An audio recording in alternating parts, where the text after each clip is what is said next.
Hello everyone, তোমাদের কাছে নিয়ে চলে আসলাম নতুন একটি রেসিপি। আমরা তো পুরীর খাজা সবাই খেয়েছি, কিন্তু আজকে বানাবো ঘরোয়া স্টাইলে একটা খাজার রেসিপি।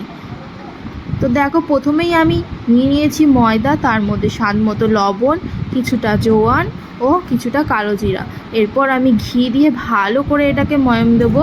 হ্যাঁ, ঘি লাগবে ময়ামে দেওয়ার জন্য, যাতে ওইরকম গন্ধটা আসে। তারপর ভালো করে জল দিয়ে ডোটা মাখলাম, যাতে আমরা যে রুটির ডোটা মাখি তার থেকে একটু যেন শক্ত হয়।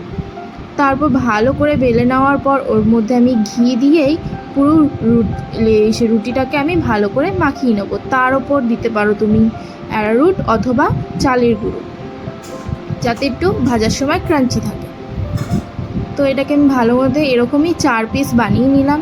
তারপর ওটাকে রোল করে একটার ওপর একটা রেখে রোল করে নিলাম।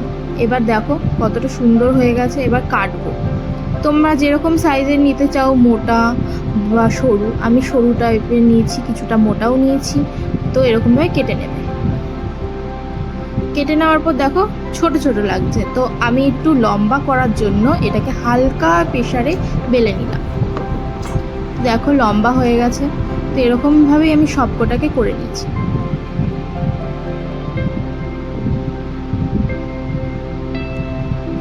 এছাড়াও অনেকটা ডো বাকি ছিল, তার জন্য আমি কয়েকটা দোকানের স্টাইলের নিমকি বড় বড় আর মেলায় যে নিমকি বিক্রি হয় সেরকম নিমকি কেটে নিয়েছি। তারপর একে একে করে একদম লো আর মিডিয়াম ফ্লেমে ভাজতে হবে, যাতে তাড়াতাড়ি পুড়ে না যায়।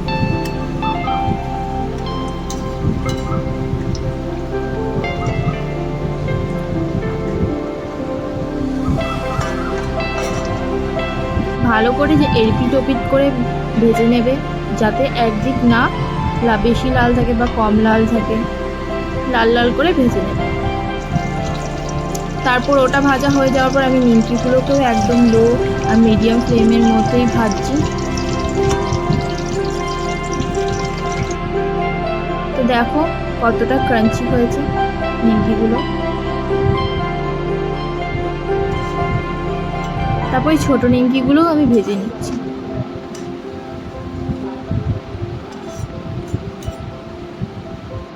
ভেজে নেওয়ার পর আমি চিনি দিয়ে আর এলাচ দিয়ে একটা শিরা বানিয়ে নিয়েছি। এই শিরার মধ্যে ভালো করে, বেশি না, 3 থেকে 4 সেকেন্ডের মতো এর মধ্যে চুবিয়ে রাখবে। দেখো কতটা ক্রাঞ্চি হয়েছে। তারপর বাইরে রেখে রাখবে কিছুক্ষণ। সঙ্গে সঙ্গে শিরার থেকে তুলে রাখবে আর একটু হাওয়ার মধ্যে রাখবে, যাতে এটা নরম না হয়ে যায়। সঙ্গে সঙ্গে ঢেকে দিলে নরম হয়ে যাবে।